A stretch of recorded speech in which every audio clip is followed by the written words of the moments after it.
Assalamualaikum warahmatullahi wabarakatuh. Pada pertemuan hari ini, kita akan melanjutkan materi tentang asam basa. Bila minggu kemarin atau sebelumnya kita belajar bersama dan baru mengenal apa definisi asam dan apa definisi basa. Pada materi kali ini, kita akan belajar bagaimana sih asam basa itu mencapai titik seimbangnya atau keseimbangan asam dan basa. Nah, keseimbangan asam dan basa ini bergantung juga dari konstanta dari keseimbangan asam lemahnya. Nah, di sini yang disebut kita lihat di sini adalah Ka. Ka di sini adalah konstanta keseimbangan dari asam yang lemah. Nah, bagaimana asam ini dikatakan lemah? Minggu kemarin sudah saya jelaskan ya. Pertama cirinya pH-nya itu besar atau mendekati 7, kemudian memiliki konstanta asam lemah atau nilai Ka yang kurang dari 1. Nilai Ka bisa didapat dari mana?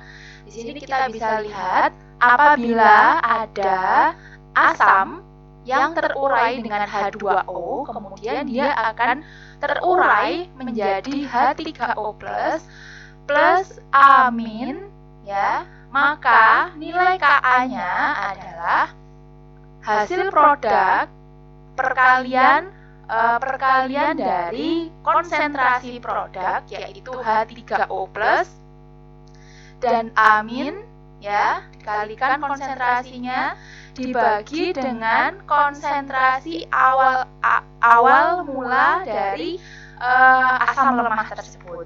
Asam lemah yang awal akan teruraikan Ha ini ya. Maka di sini dibagi dengan konsentrasi Ha. Nah, kalau ada tanda kurung seperti ini tandanya konsentrasi. Ya. Jadi, nilai Ka didapatkan dari hasil perkalian konsentrasi produk dibagi dengan konsentrasi awal mula asam itu sebelum terurai. Paham ya? Konsep ini nanti akan kita bawa sampai di akhir. Jadi sebelumnya harus paham betul dari mana Ka ini didapatkan. Nah, kalau asam Ka, tapi kalau basa nanti ada Kb. Tapi mencarinya persis sama seperti ini. Produk dikali awal mula, konsentrasi awal mulanya. Oke. Nah, apa kaitan antara Ka dengan pH? Di sini bisa kita lihat pada jumlah molar yang sama atau konsentrasi yang sama, pH asam lemah itu lebih tinggi daripada pH asam kuat jadinya. Ya, jadi tadi kalau asam itu kan nilainya bagaimana? Dikatakan asam itu bisa dari nilai pH-nya 1 sampai 7 ya. Kemarin kan pH ada 1 sampai 14. Kalau asam 1 sampai 7, kalau basa 7 sampai 14. Nah, semakin kecil nilai pH itu semakin kuat asamnya. Jadi pH 1 itu asam kuat, pH 2 itu asam kuat, pH 3 itu asam kuat. Gitu ya. Menuju ke pH 7, 6, 7 itu dikatakan pH-nya lemah karena di situ 7 mendekati netral, bahkan tidak asam gitu. Jadi, semakin pH-nya besar, semakin dia lemah ya. Kemudian di sini H+, mencari H+-nya, konsentrasi H+ itu rumusnya sama dengan akar dari konstanta asam dikali dengan konsentrasi asam mula-mula. Kalau tadi di sini ada Ha misalnya. Ini di sini Ha yang awal mula sebelum terurai. Nanti didapatkan konsentrasi H+. Dari konsentrasi H+, kita bisa mencari pH dari larutan tersebut dengan apa? pH sama dengan min log H+, ya. Oke, sekarang kita belajar bagaimana bila ada asam lemah yang tidak terurai sempurna. Tidak terurai sempurna itu tidak semuanya menjadi senyawa yang diurai. Misalnya di sini ya ada HF. HF ya, asam fluor ini nanti akan terurai menjadi H+ dan F-. Nah, tidak terurai sempurna itu bisa dilihat bila dia HF ini nggak berubah semua menjadi H+ sama F-. Seperti itu. Tidak 100% ya. Nah, maka di sini HF-nya pasti ada sisa karena tidak berhasil terurai semua. Nah, misalnya di sini ada salah satu contoh kasus, misal ada HF ya dengan konsentrasinya 1 molar awal mula ini. Nah, disuruh mencari berapa pH-nya, pH larutan tersebut gitu. Dan diketahui Ka-nya sekian. Pertama yang harus dilakukan adalah kita membuat reaksi penguraian dari HF ini dulu terlebih dahulu. Ya. HF kalau diuraikan menjadi apa? Menjadi H+ dan F- seperti ini. Oke. Nah, di sini Ka-nya sekian. Oke. Setelah itu langsung kita pakai I-stable. I-stable ini I ini adalah inisial ya atau awal mula, awalnya. C ini change atau perubahan, dan E di sini adalah equilibrium atau pada saat keseimbangan. Kita lihat, yang I di sini awal mula itu ada HF. Ada HF konsentrasinya 1 molar.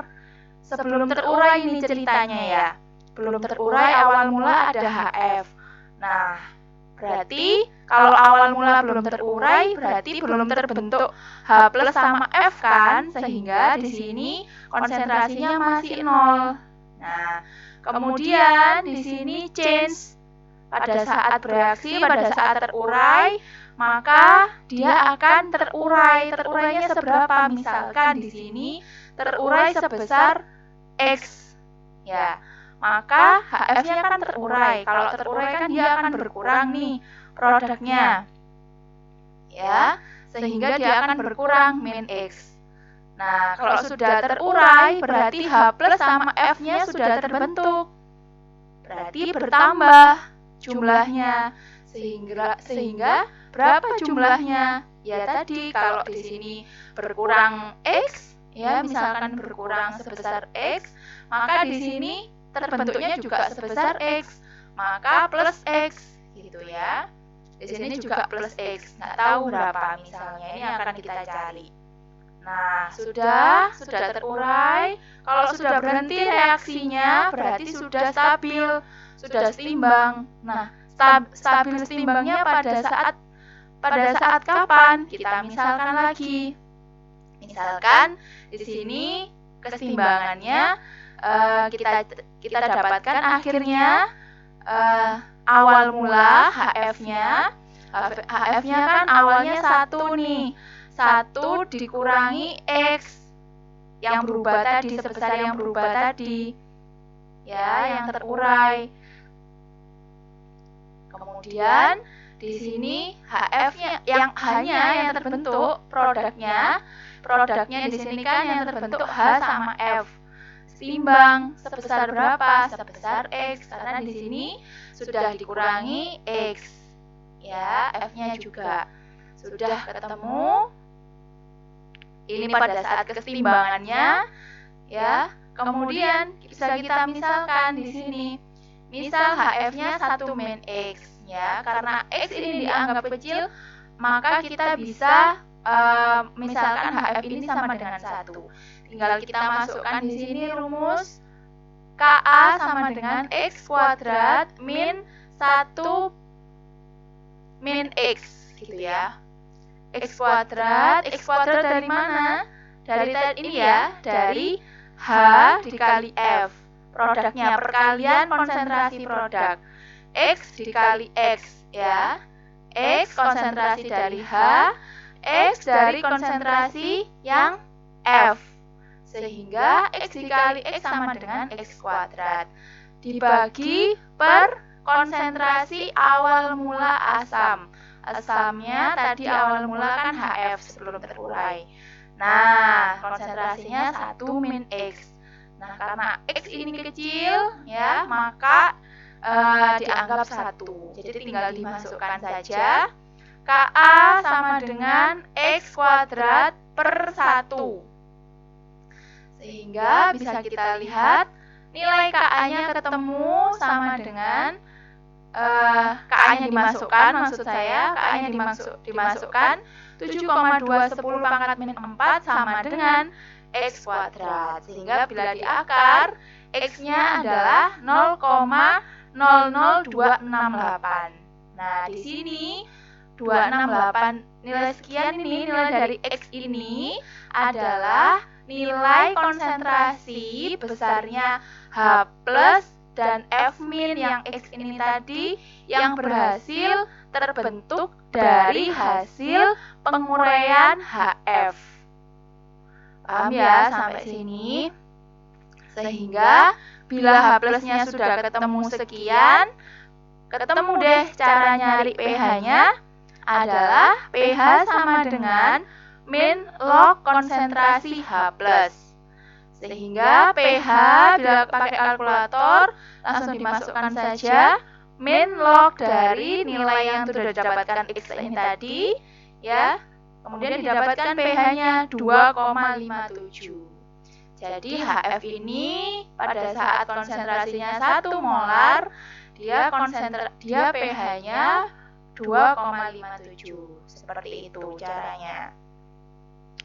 Dari penjelasan tadi coba dijabarkan dengan kasus seperti ini.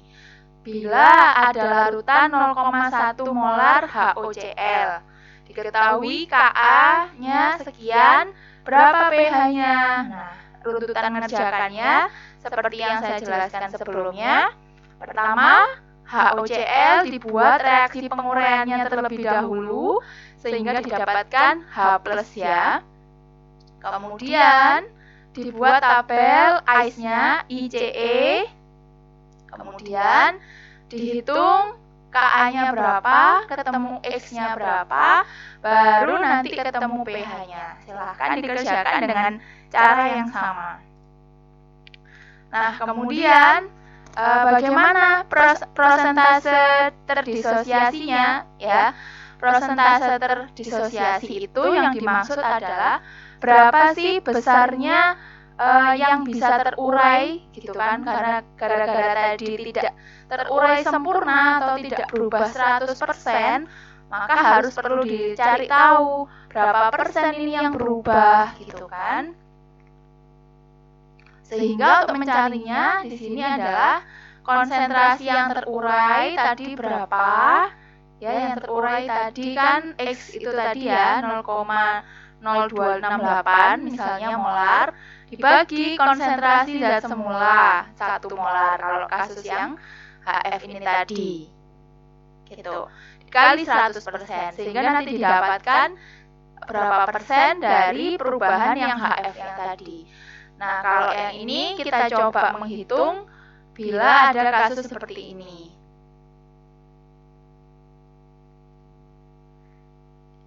Ini kasusnya sama, beda.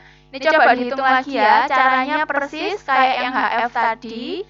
Kemudian tinggal dimasukkan di sini X-nya dibagi konsentrasi yang awal mulanya atau 1M, 1 molar ini dikali 100%. Ya, awal mula tadi HF-nya diuraikan terlebih dahulu, kemudian dibuat tabel ICE ya, kemudian dicari konsentrasi X-nya ketemu atau sama dengan konsentrasi H+, baru nanti dibuat prosentase seperti ini. Nah, di sini kemudian adalah kaitan antara Ka dengan derajat disosiasi.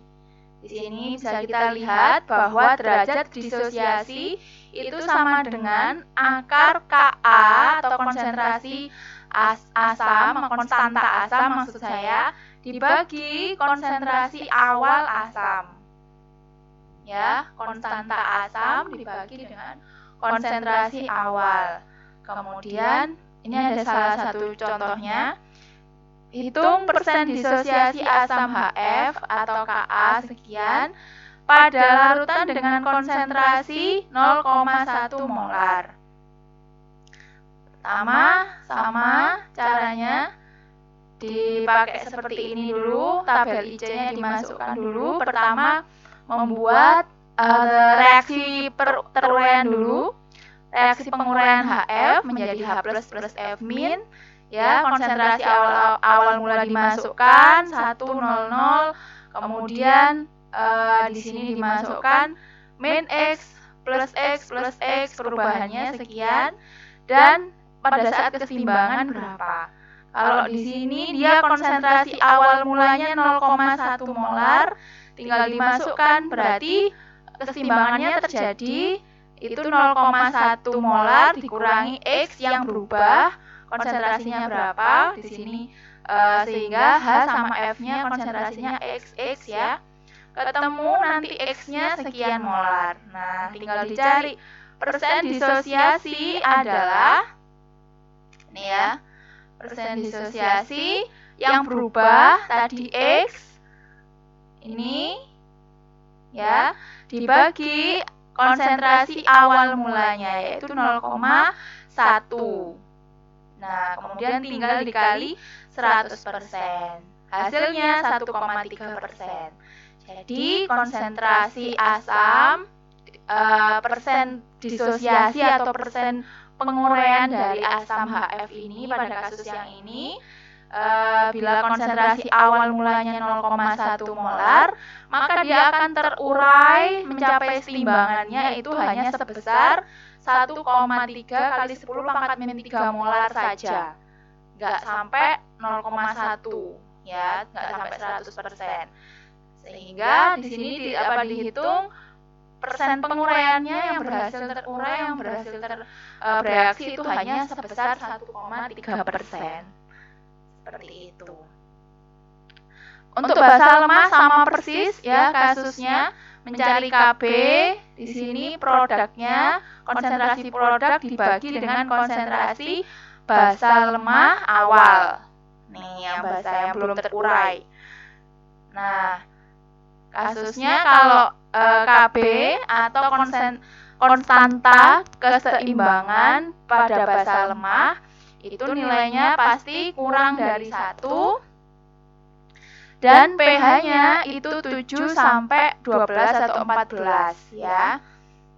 Nah, di sini semakin kecil pH pada basa lemah, pada basa itu sifatnya semakin lemah. Jadi semakin besar pH, maka sifat basanya semakin kuat.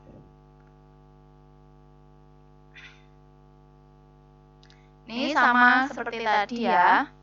Caranya di sini dalam bentuk Kb. Kb mencari pOH terlebih dahulu, nanti ketemunya pOH dulu, baru nanti mencari pH-nya 14 dikurangi sekian gitu. Nah, dari beberapa case yang tadi saya ceritakan, dapat kita simpulkan bahwa pada kasus asam berbeda dengan kasus basa ya. Di sini bila pada kasus yang asam dulu, pada asam nilai Ka dan H3O+ semakin meningkat, maka kekuatan asamnya itu semakin besar. Gitu. Kemudian pH-nya semakin ke bawah itu semakin turun atau lemah, semakin lemah kekuatannya gitu. pH-nya semakin lemah. Berbeda dengan basa ya, di sini Kb dan pH-nya semakin meningkat ya. Tadi kan sudah disampaikan kalau dari pH yang basa itu pH-nya 7 sampai 14. Nah, kalau pH-nya itu sudah mendekati 14, itu berarti basanya semakin kuat. Tapi kalau mendekati 7 atau di bawah itu malah basanya lemah. Kan beda ya dengan si asam tadi. Kalau asam pH-nya semakin rendah malah semakin kuat asamnya. Tadi contohnya pH-nya 1, malah di situ 1 malah kuat seperti itu. Kemudian di sini pada basa bila H3O plusnya meningkat malah kekuatan basanya malah menurun seperti itu. Karena H3O plus itu indikasi dari senyawa asam atau H plusnya gitu ya.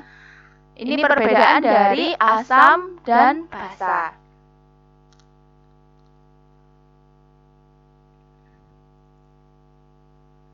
Ini asam monoprotik dan diprotik ya. Monoprotik itu donor satu misalnya hanya ada H dengan F ini ya, H dengan Cl gitu. Tapi kalau poliprotik itu lebih dari satu. Kalau di protik ini ada 2, contohnya misalnya H2SO4, hanya ada 2 gitu, 2 kali, apalagi yang 2 ya, H2SO4, terus H2PO4, seperti itu juga bisa. Kalau satu monoprotik seperti ini, HF, HCl, HNO3, hanya ada 1. Oke, sudah. Silakan dikerjakan. Ini coba sih cari 20 jenis asam dan basa. Terus cari rumusnya, molekulnya apa. Misalnya asam HCl gitu ya. Rumus molekulnya seperti itu. Gitu. Kemudian dicari nilai konstanta keseimbangan atau Ka, nilai Ka dan Kb-nya ya di Google. Kemudian coba sih diurutkan dari yang asamnya lemah sampai asamnya kekuatannya meningkat itu seperti apa. Coba diurutkan dari yang lemah sampai ke yang kuat gitu ya. Dilihat dari mana? Dilihat dari nilai Ka-nya gitu. Oke, terima kasih. Selamat mengerjakan. Terima kasih sudah menyimak. Wassalamualaikum warahmatullahi wabarakatuh.